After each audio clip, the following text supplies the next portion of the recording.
Kid Cudi's officially on the stand. They took a short break, and this is everything he has said so far. Kid Cudi identified Cassie in a photo and confirmed they dated in 2011 and said that Diddy was also involved. But when asked if he knew about their status, he said that they were not dating anymore. He testified that on December 11th, around 5:30 or 6 a.m., Cassie called him sounding nervous, scared, or stressed. She said Diddy found out about them and she gave Diddy Kid Cudi's address. She was terrified, not knowing what Diddy would do, so he picked her up and took her to Sunset Marquis Hotel because he thought it would be off Diddy's radar. While at the hotel, he said they spoke on speakerphone to Capricorn Clark, who was an employee of Diddy's and Kid Cudi's, and he said that she sounded like she was on the verge of tears. Capricorn Clark told him that Diddy and someone else were already inside his house and she was forced to go with them. He said he called Diddy and Diddy said, "I'm over here waiting for you." He said he went back to his home to confront Diddy, but noticed the security cameras had been moved. He then testified that he found out that they weren't working. Inside his home, he said he had gotten some stuff from Chanel, some gifts, and they were opened and his dog was locked in the bathroom. He testified that in the 3 years of having his dog, he never locked him in the bathroom and let him roam around the home. But after this alleged break-in, he noticed that the dog was jittery and on edge all the time. Ultimately, he did call the police and he filed a report. He said Cassie had seemed depressed and then talked about how a month later, he and Cassie spent the holidays at her family's house in Connecticut. Apparently, Diddy texted him a few times trying to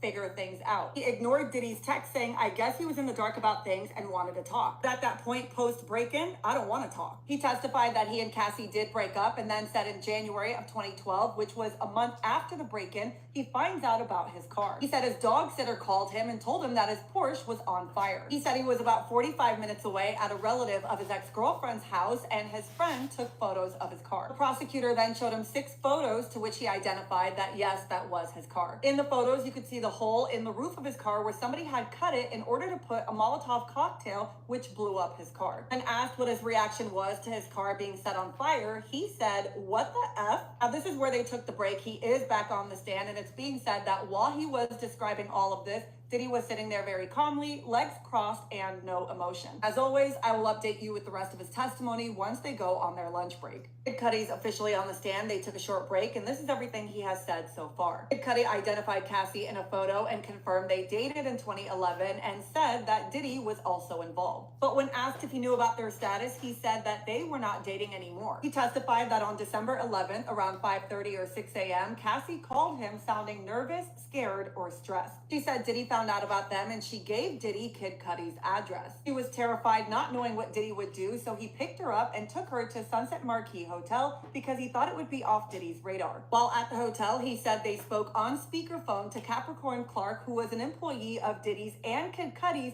and he said that she sounded like she was on the verge of tears. Capricorn Clark told him that Diddy and someone else were already inside his house and she was forced to go with them. He said he called Diddy and Diddy said, "I'm over here waiting for you." He said he went back to his home to confront Diddy, but noticed the security cameras had been moved. He then testified that he found out that they weren't working. Inside his home, he said he had gotten some stuff from Chanel, some gifts, and they were opened and his dog was locked in the bathroom. He testified that in the 3 years of having his dog, he never locked him in the bathroom and let him roam around the home. But after this alleged break-in, he noticed that the dog was jittery and on edge all the time. Ultimately, he did call the police and he filed a report. He said Cassie had seemed depressed and then talked about how a month later, he and Cassie spent the holidays at her family's house in Connecticut. Apparently, Diddy texted him a few times trying to figure things out. He ignored Diddy's text saying, "I guess he was in the dark about things and wanted to talk." But at that point, post break-in, "I don't want to talk." He testified that he and Cassie did break up and then said in January of 2012, which was a month after the break-in,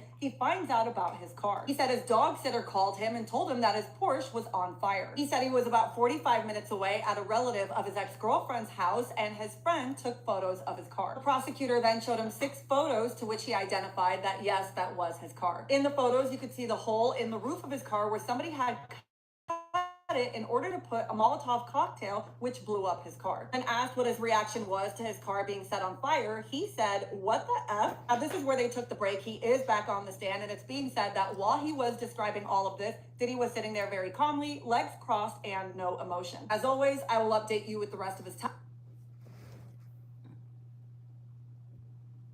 I'm not a lawyer, but right before lunch on day 9 of the Diddy trial, Kid Cudi gets called to the stand. And to put this testimony in context, Arson is one of the racketeering activities charged under Diddy's RICO charge. So in basic terms, prosecutors are trying to prove that the alleged blowing up of Kid Cudi's car was done at Diddy's direction and in connection with his violence, his trafficking of women, and his covering up of his crimes. So on the stand, Kid Cudi says that he started dating Cassie in 2011. He acknowledges that she was also involved with Diddy, but to his understanding, they were having some problems and were not together anymore. In December of 2011, Cudi says that Cassie called him around 6 o'clock in the morning and told him that Diddy found out that they were dating. Cudi says he was confused because he thought Cassie and Diddy weren't dating anymore. Cassie asked him to pick her up, and according to him, she sounded really stressed and scared, so he went to go get her. He and Cassie go to a hotel, and while there, they speak on the phone with a woman named Capricorn Clark, who is one of Diddy's employees. According to Cudi, Clark sounded very scared and like she was on the verge of tears. She tells him that Diddy was inside of Kid Cudi's house and that she was forced to go with him and was currently sitting in a car outside waiting for them. So Cudi says he leaves the hotel to go to his house, and on the way there, he calls Diddy, and Diddy tells him, quote, "I just want to talk to you." To which Cudi says, "I'm on my way, I'll be right down." And then Diddy replied, "I'm over here waiting for you." Ciao. Cudi says when he got to his house, everything on the outside seemed normal, but he later realized that his security cameras had been moved. On the inside, Cudi says that some gifts that he bought for his family had been opened, and his dog was locked in the bathroom, but he had not put the dog in the bathroom before he left because he typically allows the dog to roam. Cudi testified that after the break-in, his dog was jittery and on edge all the time. And this is worth noting because before the day started, the defense team asked the judge for Cudi to not be allowed to talk about his dog's behavior, but the judge overruled it. Cudi says when he got to his house, he called Diddy asking where he was because at this point, Cudi wanted to fight him. And Diddy said he was on his way, but after thinking everything through, Cudi said he decided to call the police and report the break-in. After this incident happened, Cudi said he went to Connecticut to go see Cassie. Remember, her and her mom testified that she went to Connecticut during the holidays that year. And while there, Cudi says Diddy texted him a couple times, but he didn't want to talk. He said, quote, "You broke into my house, you messed with my dog, I don't want to talk to you." Also during that time, he confirmed that he and Cassie broke up. And then one morning in January of 2012, Cudi says that his dog sitter called him while he was at a friend's house about 45 minutes away. He said the sitter sent him photos of his damaged car in his driveway. The photos are then shown to Cudi on the stand as well as the jury. And when describing them, Cudi says, quote, "That's the damage of the Molotov cocktail in my Porsche. It looks like the top of my Porsche was cut open. Apparently, law enforcement later found a Molotov cocktail in the driver's seat." When Cudi was asked what his reaction was to the incident, this reporting says he deadpan responded, "What the?" The defense objected, but the judge overruled. A few days after the incident, Cudi says he reached out to Diddy saying, "Let's talk, this is getting out of hand." And so a meeting was set up at Soho House. Cudi said he walked into the meeting and Diddy was, quote, "staring out the window with his hands behind his back like a Marvel supervillain." I want to know if Diddy laughed at that comment or not. At the meeting, Cudi says they discussed how he and Cassie started dating up to how it ended. Cudi testified that Diddy was acting very calmly, and when he at one point asked Diddy about his car, Diddy replied, quote, "I don't know what you're talking about," and then gave him his word that he didn't have anything to do with what happened to Cudi's car. Cudi says that he and Diddy later ran into each other at the Soho House in 2015, and Diddy pulled him aside to apologize. According to Cudi, Diddy said, quote, "Man, I just want to apologize for everything and all that bull." Cudi said he found peace with the situation after that. And then it was time for Cross, and Brian Steele from Diddy's defense handles the cross. Steele highlights that there was no surveillance footage of the incident itself, and that the DNA that was taken from the scene came back to a female, but Cudi says he never heard any follow-up from the police regarding the DNA. And speaking about the relationship Cudi had with Cassie, Brian Steele says, quote, "You told this honorable court," you know Brian Steele loves an honorable court, "and this jury that she played you." Cudi says, "Yes." Steele says, "She played you and you had no clue." Cudi says, "No clue. They just stopped talking after being in contact almost every day for about a year." And when Steele says, quote, "You got played by the same person who played Mr. Combs, Cassie Ventura," Cudi says, "True." Then Steele moves on to the day of the alleged break-in, asking Cudi if there was any forced entry or damage done to his home, to which Cudi confirms there was not. Steele asks if Cassie ever told him that Diddy was abusing her, to which Cudi says yes, but confirms she never told him that she was being intimately abused. And Steele highlights that in the 13 years since this incident has happened, police have never followed up with Cudi. There haven't been any arrests or any physical evidence tying Diddy to this crime, and Cudi confirms there has not. From there, prosecutors get up and they emphasize that the reason for Cudi and Cassie breaking up was the, quote, "drama." It was getting out of hand, the break-in, and it was for Cudi's safety and Cassie's safety. And then Cudi is let off the stand. I'm not a lawyer, but right before lunch on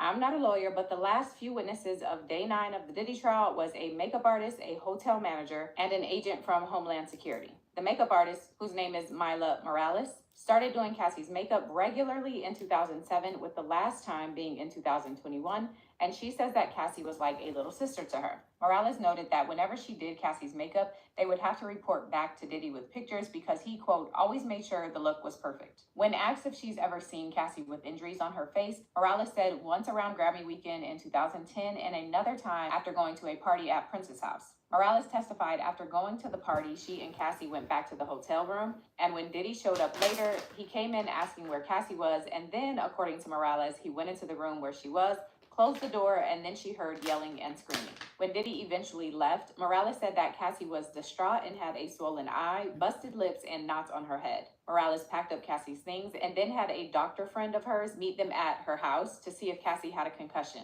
The friend recommended for Cassie to go to the emergency room, but according to Morales, Cassie refused, and then the two of them never spoke about it again. On the stand, Morales acknowledged having done interviews about this incident, and then direct examination is done. Anna Estavo from Diddy's defense team does cross, and one of the first things she highlights is that Morales didn't actually see what happened in that room between Diddy and Cassie, to which Morales agrees. And then Estavo notes that Morales has done interviews with CNN, Extra TV, Don Lemon, Piers Morgan, and after Dateline reached out to her, she asked for permission from prosecutors to do that interview as well. Morales acknowledges that she was paid $1,000 by CNN for pictures, and with that, she's excused from the stand. The next witness is a general manager of a hotel in LA, Frederick Zamore. He might be French, so I'm probably saying that wrong. About the system the hotel he manages uses to create profiles for their guests. According to him, a profile for Sean Combs was created in 2006, and then the name was changed to Jackie Starr in 2009. Then it was changed to Frank White, and then Frank Black, and in 2019, it was changed to Ryan Lopez. The manager says that there were notes added to this profile, which included, please monitor outside his room, down the hall to spray air freshener. Another note which said, always spills candle wax on everything and uses excessive amounts of oil. Place the room out of order upon departure for deep cleaning. And then the final note which said, please authorize an extra $1,000 when guest stays with us to cover any room damages. The defense chose not to cross-examine this witness, and so then prosecutors called their final witness of the day, which is a computer forensics agent who worked for Homeland Security. His name is Joshua Croft, and he testifies very quickly about extracting information from 3 of Cassie's laptops. One laptop had a profile under the name Frank Black, another was defaulted to factory settings, and then the third laptop had a guest profile.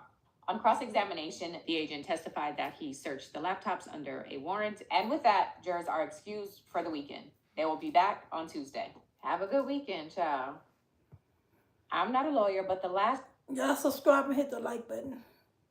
I'm not a lawyer, but let's get into what happened before lunch on day 9 of the Diddy trial. Diddy's former assistant, George Kaplan, was back on the stand continuing his direct exam. Early in his testimony on day 9, he says there were 3 long-term relationships that he was aware of that Diddy had: Cassie, Kim Porter, and Gina. He then goes on to detail a time in 2015 that he witnessed Diddy being violent to Cassie. He says they were on a private jet headed to Vegas when he heard glass break. He testified he looked back and saw Diddy standing over Cassie while Cassie was laying on her back with her legs up as if she was, quote, trying to create space between the two of them. Kaplan said Diddy was holding a whiskey rocks glass in his hand, and then, quote, there was a tremendous commotion and stumble, and then the glass crashed. Kaplan said he looked away, but then Cassie screamed, quote, is anybody seeing this? After that incident, Kaplan said Diddy went to a different area of the plane and told Cassie to stay in the back. Kaplan says that he, Diddy's staff, and Diddy's management were all on the plane, but no one checked on Cassie or called the police. He said he was later asked to get some creams for Cassie's face. On another occasion, Kaplan says that Diddy called him over the intercom system at his house, telling him to come to the master bedroom. Once there, he says Diddy told him to go pick up some over-the-counter products like witch hazel, which Kaplan realized could be used to help with swelling. He also says that when he was in the room, he saw Cassie crying on the bed with her head in her hands, and he saw some bruising on her face, but he didn't stop to check on her or talk to her. Kaplan says he went to the store and got the products using his corporate card. When asked by prosecutors why Kaplan left the company, Kaplan said, quote, the central reason that I left my job as Mr. Combs' assistant was that I was not comfortable or aligned with the physical behavior that had been going on that I had seen pieces of over the course of a couple months. Kaplan said he didn't want to be a part of, quote, fixing those type of things. And he also said it was, quote, extremely challenging because I was obviously extremely grateful to be in the role and have a great deal of respect for Mr. Combs, but in my heart of hearts, I knew it was the right thing to do. In another incident, George Kaplan described seeing Diddy throw apples at his girlfriend, Gina. Kaplan said it was in late 2015 in the entryway of his Miami home. Diddy was very angry and throwing either real green apples or decorative ones at Gina, and she was, quote, trying to shield herself with her arms. Kaplan again said he didn't say anything because he was just a young kid trying to make it in the entertainment industry, and this was essentially his first professional endeavor, and at one point he thought this might be normal. However, following these incidents, Kaplan said he did decide to leave Combs Enterprises. Specifically, after witnessing the apple throwing incident, he told Diddy's chief of staff, Christina Coram, that this was, quote, going to be the last straw for me, and I was going to see my way out of this role over a period of time. When telling Diddy why he was leaving, Kaplan said he told him he was leaving because his dad was sick. In response to this, Kaplan said that Diddy was, quote, extremely gracious, and that Kaplan stayed in touch with Diddy because he liked him and wanted to continue having a relationship with him. Kaplan said he wishes Diddy a happy birthday every year on November 4th. And then it was time for cross-examination, and Diddy's defense attorney, Mark Agnifilo, handles cross. In describing some of the positive parts of working with Diddy, George Kaplan says, quote, working for Mr. Combs made my world so much bigger in such a short period of time. He said when you work with Diddy, part of the job, whether you're close with him or not, he has an extremely infectious vibration. You're around him and you feel his excitement. Kaplan went on to say that he still carries business lessons that he learned from Diddy to this day, and he believes he wouldn't have had the jobs and success he's had if he hadn't worked for Diddy. Kaplan talked about how important diversity was for Diddy and how he was around to witness some of Diddy's business ventures like Revolt, as well as some marketing for Ciroc. In describing his job in day-to-day, Kaplan said that Diddy would say, we are going to leave the house, and that meant they would be leaving in 3 to 5 minutes. So he had a checklist for bags and toiletry items because if something was missing, it would be a bad look. Agnifilo then asked Kaplan about how purchases were made and tracked, to which Kaplan said Christina Coram carried Diddy's wallet and the only things in it were Diddy's driver's license and a black American Express. Kaplan said Diddy certainly was not tracking the purchases of baby oil or applesauce. Kaplan added that Diddy loved applesauce and not just on cheeseburgers. He apparently loved it on everything. Kaplan said, quote, his, meaning Diddy's, world was the size of Earth. To think that he knew where some of these things were coming from is unrealistic. Kaplan is then asked about Diddy's relationship with Kim Porter, to which he says that Diddy's respect for Kim was different. And when he would set up hotel rooms for the two of them, there was lotions, no baby oil. After Kim passed, Kaplan said that he was heartbroken for Diddy and sent him a picture he had of Diddy and Kim. Kaplan also said that he invited Diddy to his wedding, but he never heard back. And then there was an objection. In wrapping up his cross-examination, George Kaplan is shown a picture of him, Christina Coram, and Diddy at an airport. They all have champagne, and Kaplan says that Diddy had just gotten his jet. Agnifilo asked Kaplan if he's happy in the picture, but Kaplan says that he's happy because he had just found the mascara in the back seat. Kaplan also says that he did not want to testify, but because he was subpoenaed, he had to. And then Kid Cudi is called to the stand.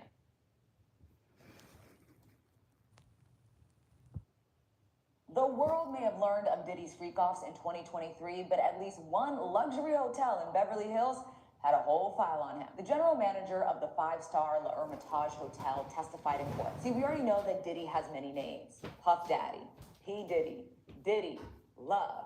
But in court, we also learned that he has different aliases that he uses to check into hotels, like Frank Black, Frank White, Ryan Lopez, and Cassie was Jackie Star. So from 2006 to 2009, court records show that Diddy used to book the Grand Suite at this hotel. He frequented the hotel so much, they had an entire file on him with specific instructions for when he checked out. The memo reads, in capital letters, always spills candle wax on everything, excessive amounts of oil.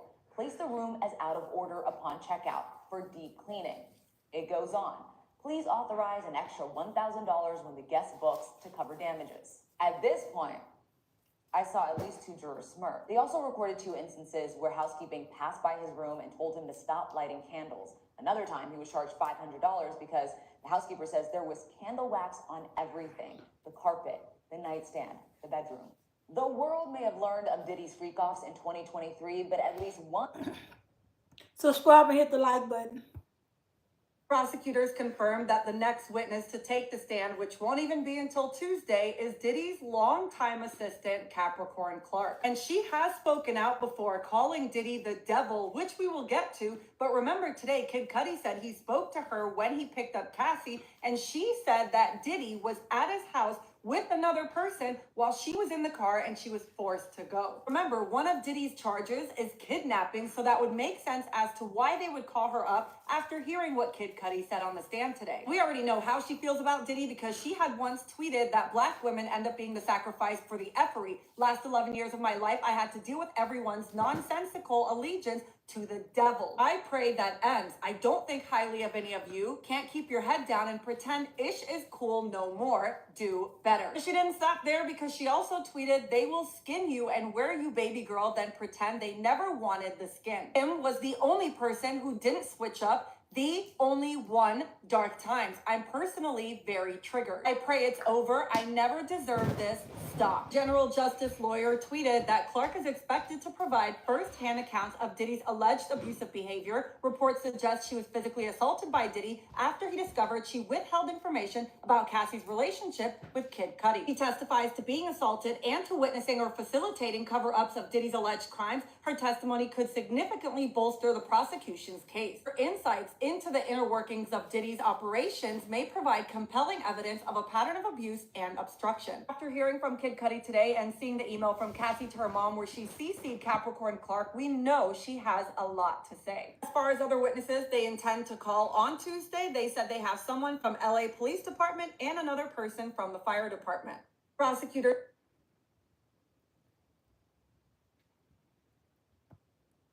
Day 9 of the Diddy trial, and Kid Cudi took the stand to deliver some explosive testimony. Here's what he said. Kid Cudi, real name Scott Scuddy, testified that in 2011, Diddy discovered Cudi was dating Cassie while they were on a break. Diddy then allegedly broke into Cudi's Los Angeles home. He unwrapped his family's Christmas gifts, locked his dog in the bathroom, and left the animal visibly distressed. Weeks later, Cudi said his Porsche was firebombed by a Molotov cocktail.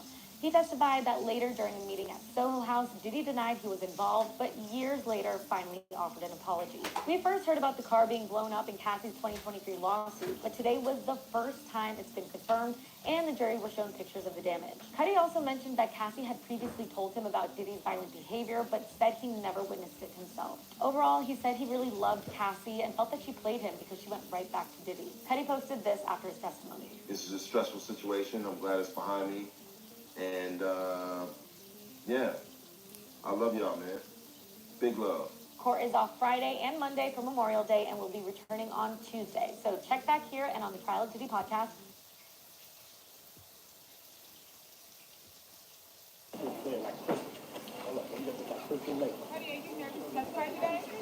What are you expecting today? Great. It looks like after Kid Cudi got off the stand and after the jury left the courtroom, Brian Steele was reprimanded by the judge. For those unfamiliar, he is one of Diddy's attorneys, and he became kind of popular after Young Thug's trial. Well, during cross-examination with Kid Cudi, he had asked him, you and Miss Ventura had a sexual relationship? During that moment, the prosecutor had objected, and then they had a sidebar, and we didn't really hear what happened. Well, prosecutor Maureen Comey called his line of questioning outrageous and said to the judge, we were shocked that defense spoke about sexual activity with this witness. She said it was frankly outrageous that it was asked in open court. The judge agreed, saying the questioning was out of bounds and said the line was clear and crossed. He then said to Brian Steele, Mr. Steele, you know the rule and you did it anyway. Is it going to happen again? To which he replied saying no. Even when I was going through the transcript and the reports, I'm like, why would he even ask that? What was he trying to get at with that question? Anyway, Mila Morales is now on the stand. She's the one that Cassie described as a big sister and said that they had stayed at the Beverly Hills Hotel after they partied at Prince's home. This is when Cassie said that Diddy burst in the room and I didn't want Mila to see or hear anything, so he went into the bathroom and we were in a bad fight and he beat me up in that room. Now, she had already talked about this publicly as well, but I will tell you in more detail what she says on the stand. It looks like after Kid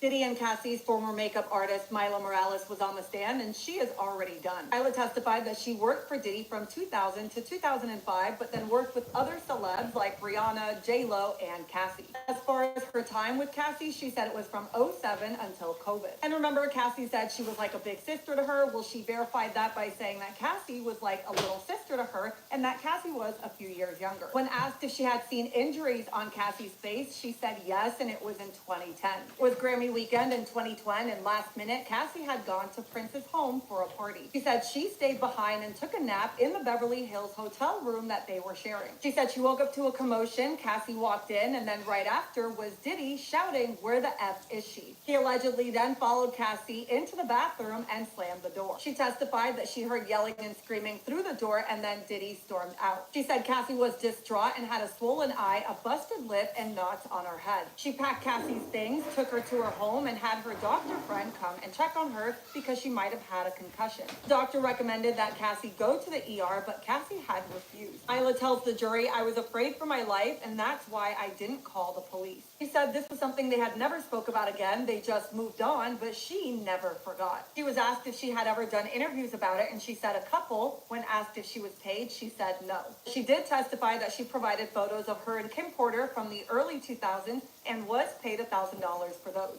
During cross-examination, they definitely tried to discredit her. She was asked if she ever assisted Cassie for any red carpet events, and she said possibly, and then said she did for music videos as well. The defense then showed the jury photos of Cassie during photo shoots, which she had worked on doing Cassie's makeup, trying to show that she had a thriving career. Asked her, did Cassie look put together in these photos? To which she said yes, but then said, Sean always made sure the look was perfect. We had to report back to him with photos. She was asked if she saw what actually happened in the bedroom in 2010, and she said no. She made it clear she heard the screams and she saw what Cassie looked like afterwards. Said she never told Diddy or anyone at Bad Boy Records what happened, and no one asked. Then brought up all the interviews that she did, trying to paint her as attention-seeking by saying, you did an interview with CNN, with Extra TV, Don Lemon, Piers Morgan, and she said yes. They then asked her about Dateline and if she had asked the government for permission to speak to them, and she said, of course I asked. Then they confirmed again, you sold photos to CNN for $1,000, and she said yes. That's the end of her testimony. Right now on the stand is Frederick Zimmer, and he was the general...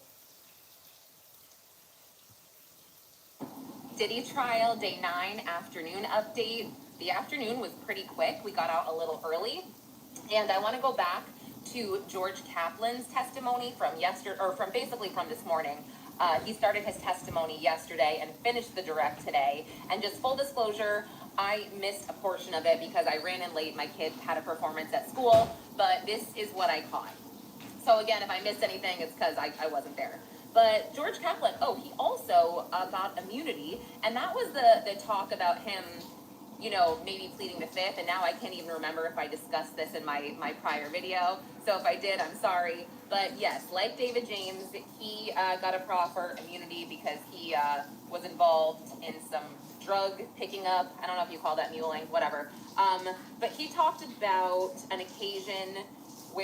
one occasion where Diddy and Cassie, and he was on like a private jet with a few other people, I believe, and he heard glass breaking in the back, and that's where Cassie and Diddy were.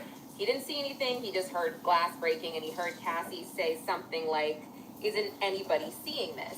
And then when Diddy came back out, he instructed people not to go back there or to help her. And then he talked about how he gave his 3 months notice when he saw Cassie in a bedroom. And I believe, I'm not certain if it was connected to this incident on the jet or if it was a different one. I'm really not certain. But when he saw Cassie sitting there with a black eye on the bed, he was instructed to go get anti-inflammatory medication or ointment or whatever to help her eye. And he said he remembers getting witch hazel. And then something else I want to just point out. He talked about booking hotel rooms for Diddy under Frank Black, and most of you already know this, but Biggie went by Frank White, and we actually saw today, I'll get into it later, but we saw Biggie book a hotel room under Frank White, and I think somewhere between 2016 and 2019. But anyway, yes, he gave his notice after that. He told Diddy that his dad had prostate cancer, and what's crazy is that he essentially said he still respects Diddy, and he felt like Diddy kind of gave him this motivational work ethic, and he still kind of feels like he uses what Diddy taught him in his everyday life. And then, of course, kind of gave him like a head nod on the way out, just like David James did. So, yeah, I guess more corroboration about hotel rooms and the med bag and drugs are, all right, let me get to, okay. So then we went to Kid Cudi. I did that this morning. And I don't think I really left any of the big parts out of that. But, okay, the next witness after lunch was Mila Morales. She's a celebrity makeup artist who was friends with Cassie. She also heard, but did not see, an altercation between Cassie and Diddy before the 2010 VMAs. And they were in like conjoining hotel rooms, but Morales described Cassie as a little sister, and she asked Cassie if she wanted to go to the hospital, and Cassie said no, but she would have Cassie sleep over her house. That's how close they were. And I guess after an incident, she called the doctor over to check on Cassie's head. And then she also called one of her friends that was a lawyer, and Cassie spoke to him, but, you know, neglected to do anything about that. And I mean, this was pretty short. The cross really focused on, Anna Esteveo did the cross, focused on the fact that Morales did 8 interviews and 2 documentaries. And she said she sold pictures of Kim Porter for $1,000. She got $250 from one of the documentaries for, I guess, for therapy, or like a reimbursement for therapy. And then, you know, Esteveo's like, do you want to see this government transcript where you asked them to do a Dateline, or you asked them to do like another interview? And she was like, what? No, I didn't. And even when she got the transcript, she was like, she kind of still was like, whatever, I didn't.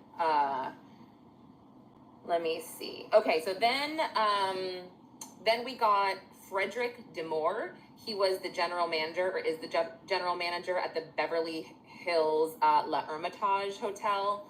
And this was very quick. I mean, he wasn't even cross-examined. He just kind of went through the hotel rooms and how they're booked. And we got to see, you know, Sean Combs, some of the aliases, and then certain notes that they would put in these kind of blocks that we saw.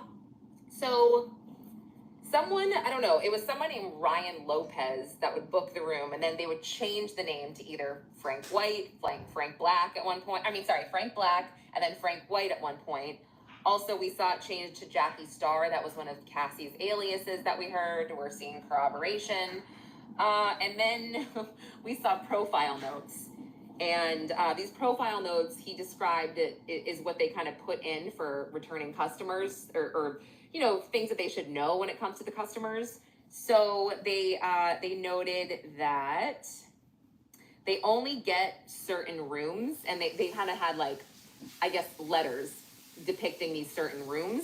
And then they said that you should normally authorize an extra $1,000 for covering any room damages or the deep clean, because there would be excessive amounts of oil everywhere. And that would have to place the room out of order for this deep clean. Oh, and they said candle wax was always spilled everywhere. Everything from, it just says the carpets to the nightstands. I mean, it was kind of just like, corroboration. We already knew this. Oh, it said demands fruit, water, chocolate. Oh, he likes the room hot. He likes the temperature set to 75. Oh, there was a note that said a staff was delivering something and they remembered a strong smell.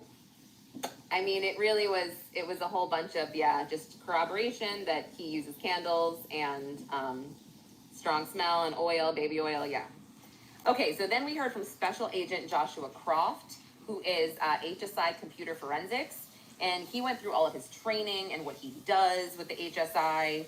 He talked about, how he's able to pull some of this data forensically using certain tools. He named all these tools. I wrote them down. I don't know if you appreciate hearing all these weird tool names. I mean, so he talked about the 3 devices that he extracted data from, which came from Cassie. It was a MacBook Pro 2010, a MacBook Air login, and then a MacBook Pro, but there was, we don't know the year for the second one, and then the third one, we're guessing that it's old because it had like a CD player in it, and it was broken because the CD thing was like kicked in or had been dropped a couple times. So he talked about, again, I don't know if I should go through. he talked about how he extracted data, what he did, you know, oh, and he referenced the chain of custody as well as to, you know, how he got these computers and then what he did with them after. But essentially, he said that for MacBook Pro 2010, he removed the hard drive, he contained the data that had not been wiped or overwritten, and then he processed it, and it was easy. He said for MacBook Air, the login screen said a guest user and Frank Black, and there was nothing in the guest user. Oh, and before that, he also went through and said that he was able to, they didn't have a search warrant for these devices, but they had consent. And he went through, you know, the definition of consent when it comes to these devices and how he got it from Cassie Ventura. What did he say exactly? Yeah, that was really it. So yes, he talked about that one. Then he talked about the third one and how they had to remove the hard drive to extract the data. There were bad sectors, so he couldn't recover all the data. This is the kind of broken one because of the physical damage. And then, so they started talking about the chat messages and some of the stuff that we've seen on the screen. And he talked about why some of the appearances of these messages would look weird. Because, like, I remember seeing some of these messages. Like, Carrie Morgan and Diddy had a text thread where he would have blank messages to her. And they explained that this is why. It looks funky sometimes because sometimes data can look funny when it's extracted, but all we have to do to make sure it's correct is go back and look at the raw data. And yeah. So he said that, yeah, there can be duplicate messages, blank ones, missing timestamps, whatever. And then Tenny Garagos went up and, you know, she went through certain things, but the main thing was she just said, you know, did HSI process all the data from device number 2, which was guest user and Frank Black? He had to reiterate after during redirect that they did not get the data from Frank Black until they got a warrant. So they established that for us. Next week, Capricorn Clark Tuesday, nope. Diddy trial, day 9. Y'all subscribe and hit the like button. Zamore was the next witness. He's a general manager at a hotel in Beverly Hills, and he was done fairly quickly. He said that every time Diddy would stay at this hotel, they would have to mark his room as out of service the next day. Why? Because they had to do a deep cleaning from all the baby oil and candle wax. He testified that Diddy was such a frequent guest that they created a hotel profile for him. It was created in 2006 under the name of Sean Combs, but over the years, it changed to Jackie Star, Frank White, Frank Black, and later Ryan Lopez, which are obviously all the aliases tied to Diddy. They also talked about the fact that they had notes in their system for Diddy saying, please monitor outside his room and down the hall to spray air freshener, always spills candle wax on everything and uses excessive amounts of oil, place the room out of order upon departure for deep cleaning, and please authorize an extra $1,000 when guest stays with us to cover any room damages. He also testified that Diddy liked the room hot and wanted the temperature set in the room to 75 degrees, and once he got charged $500 after staff found candle wax all over the carpet, nightstand, and living area. And these complaints span from 2010 until 2019. That was all with Frederick. Right now on the stand is computer forensics agent Joshua Croft. Frederick Zamore was the next witness. He's a general manager at a hotel in Beverly Hills, and he was done fairly quickly. He said that every time Diddy would stay at this hotel, they would have Diddy trial day 9. This is the recap after the lunch break. If you missed this morning's recap, it is on my page.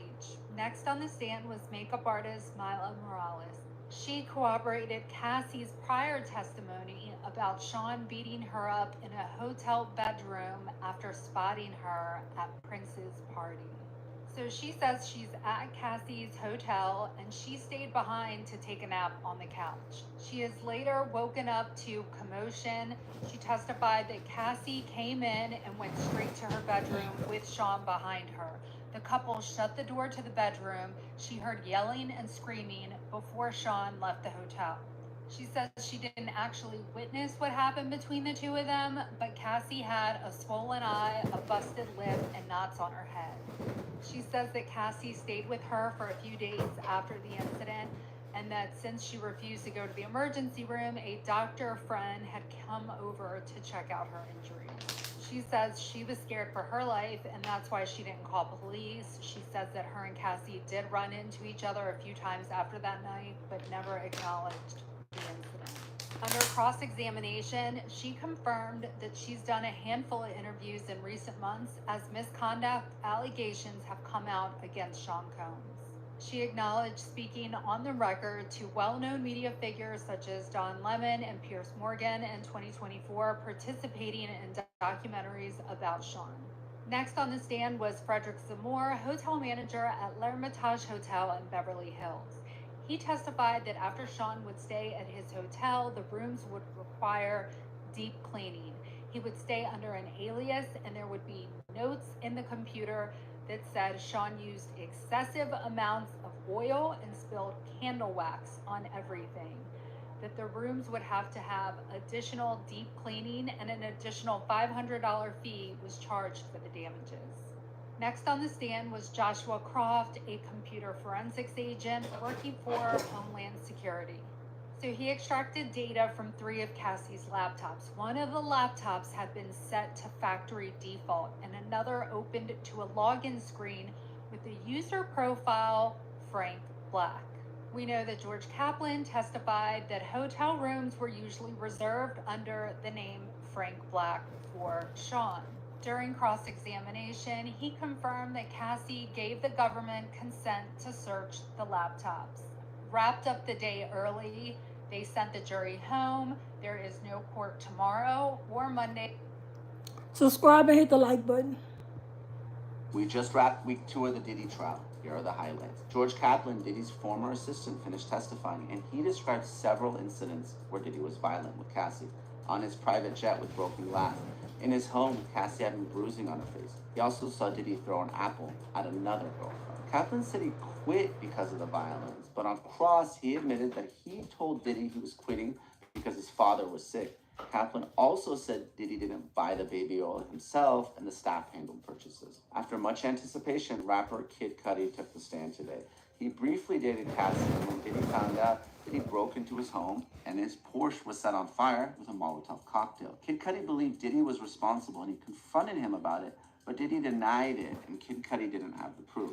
The defense also said the DNA from the vehicle came from a woman and not a man. Cassie told Kid Cudi that Diddy would hit and kick her, but Brian Steele, who was Young Thug's lawyer, got out on cross that Cassie never said anything about sexual abuse, which is important. Kid Cudi broke up with Cassie because Diddy was violent and he was concerned for his own safety. He also said Cassie was playing both him and Diddy. Arson is important because it's an element of racketeering, along with sex trafficking, kidnapping, and extortion. Cassie's former makeup artist said she saw Cassie with a swollen eye, busted lip, and knots in her head after a party at Prince's house, and that Cassie stayed with her for a few days. The manager of Le Petit Hermitage said Diddy's profile said he always spills candle wax on everything, and that he uses an excessive amount of oil, and to charge him $1,000 to cover room damages. The day ended with a computer forensics expert who extracted data from Cassie's laptops. There's no court tomorrow, and we'll be back on Tuesday.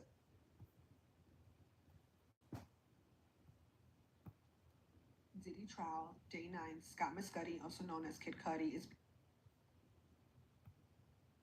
Day 9 of Diddy's trial, and his former executive assistant, George Kaplan, was back on the stand. And remember, he worked for Diddy from 2013 to 2015 and said he quit after witnessing Diddy putting his hands on Cassie. That happened in 2015 when they were on a private jet heading to Vegas, and George Kaplan had said he was 23 when he took the job, which would have made him about 25 when this happened. He said the jet was a 4-seater, and where he was sitting, he could partially see over his right shoulder, and he was sitting in front of a table. He then testified that he heard glass shattering behind him, but he didn't see it happening. He looked over his shoulder and saw Diddy standing over Cassie with a whiskey glass in his hand. Cassie was on her back with her legs up, trying to create space between them. And he testified that Cassie shouted, "Isn't anybody seeing this?" He said nobody did anything, not him, not staff, not security. And when the prosecutor asked him why, he said, "My career." He said afterwards, Diddy ordered him to go buy creams like witch hazels to cover her bruises. He paid using the company credit card, and and said he didn't feel good being part of the cover-up. He also talked about a Miami incident that happened with Gina. He saw Diddy throwing a decorative green apple very hard at Gina. Apparently, she tried to shield herself with her arms, and he described the scene as terrifying, saying that the tension in the house was unlike anything he had ever seen before. After that, he went to Diddy's chief of staff, KK, or Christina Karam, and he told her about both incidents. He told her that he was quitting, and when asked if she quit as well, he said no and said she didn't quit up until recently. While he did answer all the prosecutor's questions, once Diddy's attorney came up for cross-examination, he made it very clear he did not want to testify. Mark Agnifilo clearly knew that because he tried to show how much he respected Diddy and loved working for him. Mark Agnifilo was talking about how working for Diddy was like going to Harvard University, right? George Kaplan talked about how Diddy was an incredible entrepreneur and how he learned so much working for him. He even admitted that every year he still sends Diddy happy birthday text messages and even invited Diddy to his wedding, but Diddy never responded. Mark Agnifilo then brought up Biggie and asked, was Biggie's birthday a holiday at Combs Enterprise, to which he said yes.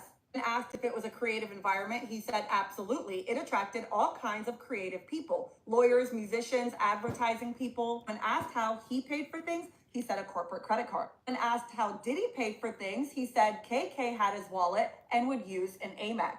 Agnifilo then asked him, you have no reason to think he kept track of how baby oil was paid for, and he said no reason. When the prosecutors were questioning him about Gina, he had said how he heard Gina shouting outside with a male voice. But during cross, Mark Agnifilo asked him, you don't remember how a person could get out of the gate at Star Island? And he said, no, I just heard screaming and commotion. Then Mark Agnifilo asked him, screams of terror, or how can I open the gate? He said, I don't know how to distinguish between the two. Defense then asked him if Diddy ever threatened his job, to which he said yes, but then asked if Diddy ever threatened him physically, and he said no. Kim Porter was brought up, and Mark Agnifilo said, you talked about Kim Porter and how she was different, and George Kaplan responded saying his respect for her, they had incredible kids. He was asked if he ever had to put baby oil in the hotel rooms with Kim Porter and Diddy, and he said no, lotions. When Kim Porter died in November of 2018, he admitted he was heartbroken for Diddy and said he texted him saying, love you. Once cross was over, it went back to the prosecutors for redirect, and they asked him what shook him the most, and he said the plane incident with Cassie and the apples with Gina. He told the jury, in my heart of hearts, I told myself I knew what was happening, and I felt an element of guilt to not stopping it. George Kaplan is now done on the stand and currently testifying.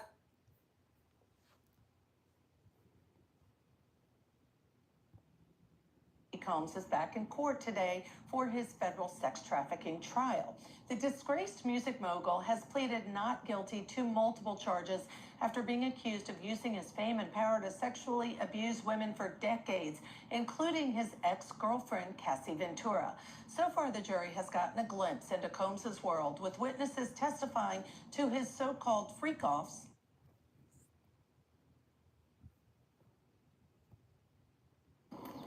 Lunchtime update. It's basically winter. We are Diddy day 9, and I'm going to skip through George Kaplan.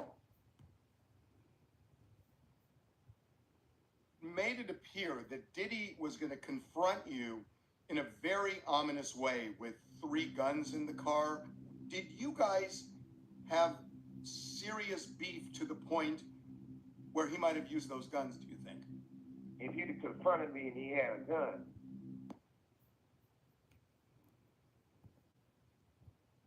It looks like after Kid Cudi got off the stand and after the jury left the courtroom, Brian Steele was reprimanded by the judge. For those unfamiliar, he is one of Diddy's attorneys, and he became kind of popular after Young Thug's trial. Well, during cross-examination with Kid Cudi, he had asked him, you and Miss Ventura had a sexual relationship? During that moment, the prosecutor had objected, and then they had a sidebar, and we didn't really hear what happened. Well, prosecutor Maureen Comey called his line of questioning outrageous and said to the judge, we were shocked that defense spoke about sexual activity with this witness. She said it was frankly outrageous that it was asked in open court. The judge agreed, saying the questioning was out of bounds and said the line was clear and crossed. He then said to Brian Steele, Mr. Steele, you know the rule and you did it anyway. Is it going to happen again? To which he replied saying no. Even when I was going through the transcript and the reports, I'm like, why would he even ask that? What was he trying to get at with that question? Anyway, Mila Morales is now on the stand. She's the one that Cassie described as a big sister.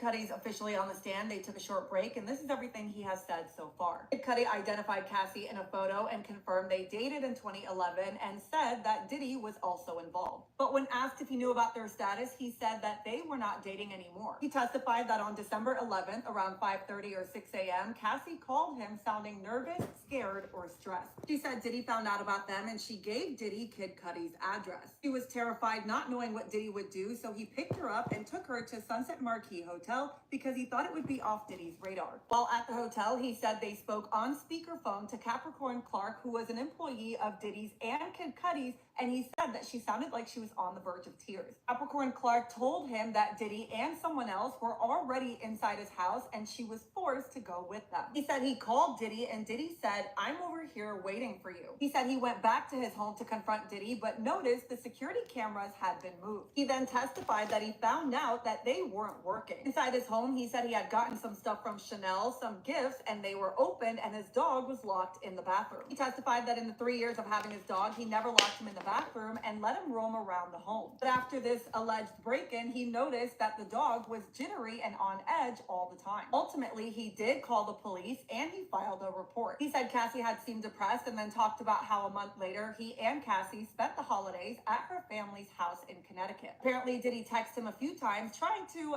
figure things out. He ignored Diddy's text saying, "I guess he was in the dark about things and wanted to talk." But at that point, post break-in, "I don't want to talk." He testified that he and Cassie did break up and then said in January of 2012, which was a month after the break-in, he finds out about his car. He said his dog sitter called him and told him that his Porsche was on fire. He said he was about 45 minutes away at a relative of his ex-girlfriend's house and his friend took photos of his car. The prosecutor then showed him 6 photos to which he identified that yes, that was his car. In the photos, you could see the hole in the roof of his car where somebody had cut it in order to put a Molotov cocktail, which blew up his car. When asked what his reaction was to his car being set on fire, he said, "What the F?" Now, this is where they took the break. He is back on the stand, and it's being said that while he was describing all of this, Diddy was sitting there very calmly, legs crossed, and no emotion. As always, I will update you.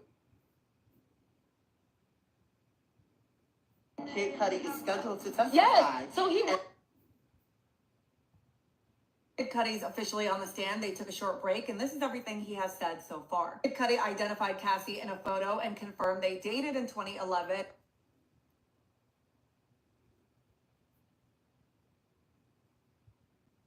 Kid Cudi's officially on the stand. They took a short break, and this is everything he has said so far. Kid Cudi identified...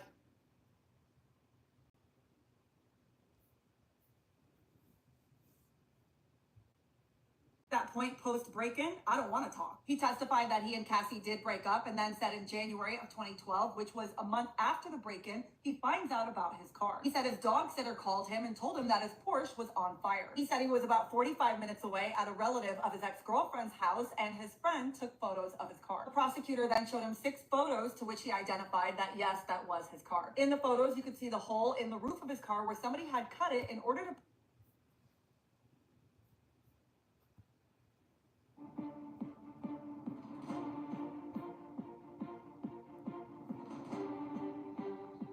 Hi, I'm Eva Pilgrim. Thanks for streaming with us. Week 2.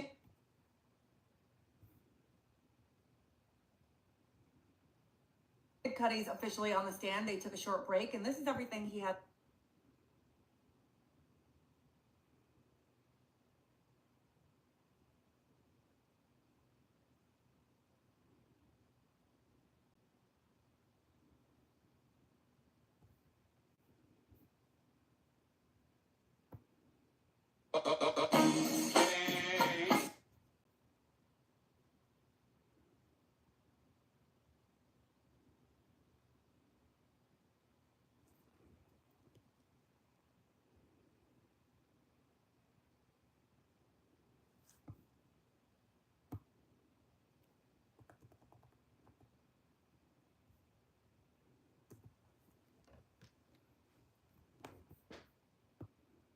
Day number 9 of the Diddy trial, y'all. Drop some nueves down below in the comments. So they said today got a little bit intense, especially when Kid Cudi took the stand.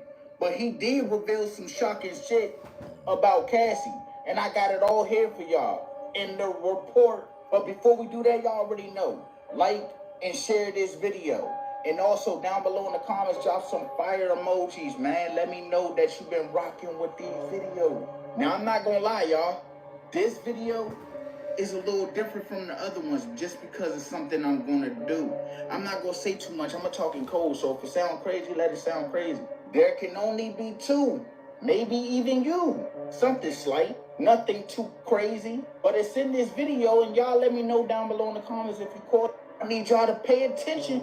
You may be one of them ones. So first on the stand is George Kaplan. He was a former enterprise executive for Mr. Diddy, the diddler. Now, from what was said, this man was in deep with this Diddy shit, or knowing like what's going on with him. They had this man on the stand talking about Harvard training. They said he was working with Kenny Burns and corporate credit card. But then it got weird, real weird. They started asking this man about baby oil and applesauce. And they asked him, did Diddy love this stuff? And he said, yeah. Then they talked about an incident that happened with Diddy and Gina. And they asked him, did Diddy throw apples at her in the house? He said, yeah.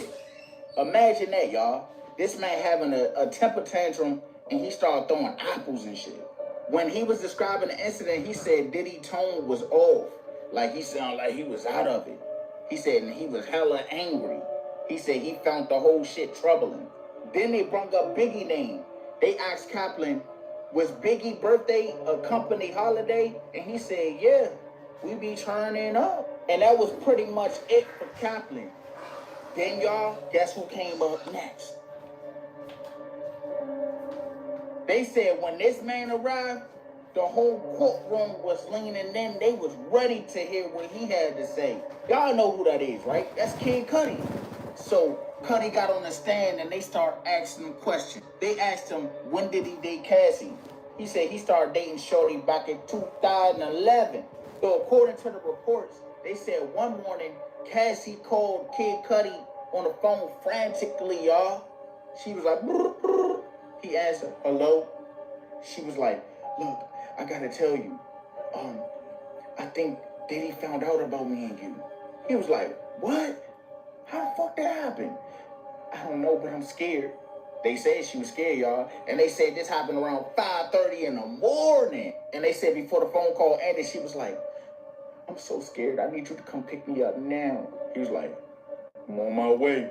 They said, and then later that day, that's when his Porsche got caught on fire, y'all. I know y'all all heard the stories about his Porsche getting caught on fire by Diddy.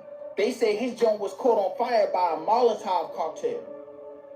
Burnt the motherfucking joint and threw it at his motherfucking whip. Doosh. They even talked about somebody breaking into his home and putting his dog in a bathroom, y'all. What type of dog this man had? If I had a dog in my crib and you break in that joint, just know he gonna eat you. But it's a little crazy because they said it wasn't no forced entry. So either he forgot to lock something up or somebody had a key. He said when he found out, y'all, he was scared. He was shook. That man was shook as fuck. Then he had that man heart. In his own words, he was like, when he found out, he was like, what the fuck? They said the judge allowed it. They said Kid Cudi confronted Diddy at the Soho house. From reports, they said before he got there, Diddy had called him on the phone, all calm and collective, and he was just like, yeah, shit went too far. I think we need to talk.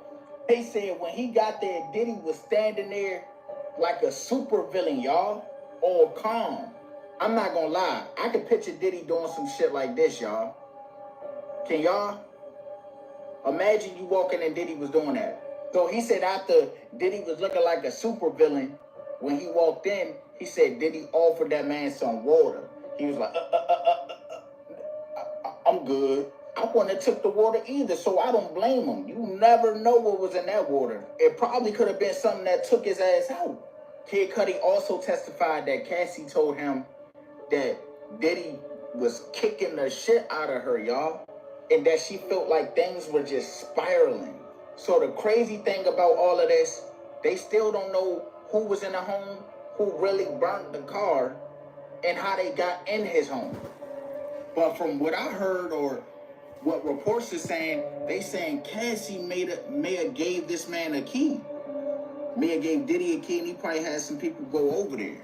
And Kid Cudi also said that he felt like Diddy and Cassie was on some weird shit, some little tricky shit, and he didn't trust either one of them. Next up was Myla Morales. She's a makeup artist, and she was known for working with people like J-Lo, Rihanna, and etc. She claims that one night she was in Beverly Hills with Cassie, where she woke up to chaos. So according to her, Cassie walked in, I don't know where she was walking into, but anyway, she walked in somewhere, and she said she seen her, and then after that, shortly after, Diddy walked in and was like, where the fuck is she? Where the is she? He said after that, Cassie walked into a bathroom. Diddy walked in right behind her. He said he slammed the door and all she heard was boop, boop, boop, kicking and screaming and yelling. Then he got up out the bathroom. He left, huffing and puffing and shit. She said when Cassie came out that joint, her eye was like, boo, big as hell, swollen. She even had the knot on her head, y'all. Y'all know, like off of Cartoon Networks, you can hear boom, then a little knot pop up. He said after that, she was just like, she said, She said she packed her stuff and Cassie's stuff, and they went to her house. And she said she even had a doctor come over and check on her for a concussion. They also questioned her about doing interviews. They said she did interviews for CNN, Extra, and Piers Morgan. She said she admitted to giving CNN some photos for $1,000, but it was only to cover her therapy costs. Because I'm guessing what she seen made her go little loco. Again, all of this is what's being reported. I'm just giving y'all the info. I might hype it up a little bit. Next to the stand was a man named Frederick Zimmer. And I don't know if I said that right, so let me know. This man is a manager at a luxury hotel in LA. He said this man Diddy would book rooms with the names like Jackie Starr and Ryan Lopez. And he said when Diddy got these rooms, he instructed him to leave the room hot. That's weird, y'all. This man Diddy wanted the room to be hot so he could be sticky. Ugh. He said he also told him, don't charge this room unless Christina Coram approves it. And last but not least on the stand was an agent named Josh Croft. He was part of Homeland Security. They said he's the one who examined Cassie's old MacBook. They said he found files that were deleted but not erased all the way. He explains even if you factory reset it, it's still data that remains in an unlocated space. That's crazy, y'all. Then he revealed one of the profiles that was on that laptop was labeled as Frank Black, and y'all know who that is. They said the defense tried to grill him, but he was like, nah, all this shit was done under a warrant. So back. That's the end of Date Nina. Y'all subscribe and hit the like button.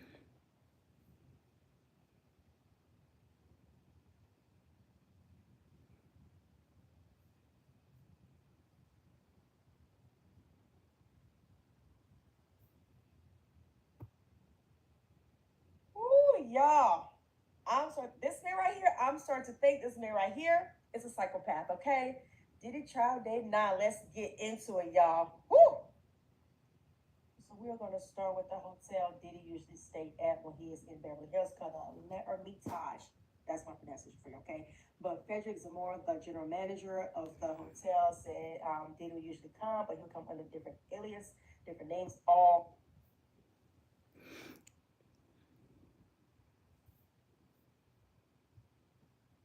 Diddy trial day 9. Scott. Y'all subscribe, hit the like button. Thank y'all for watching. Subscribe and follow me to stay updated on the Diddy trial. Thank you for watching.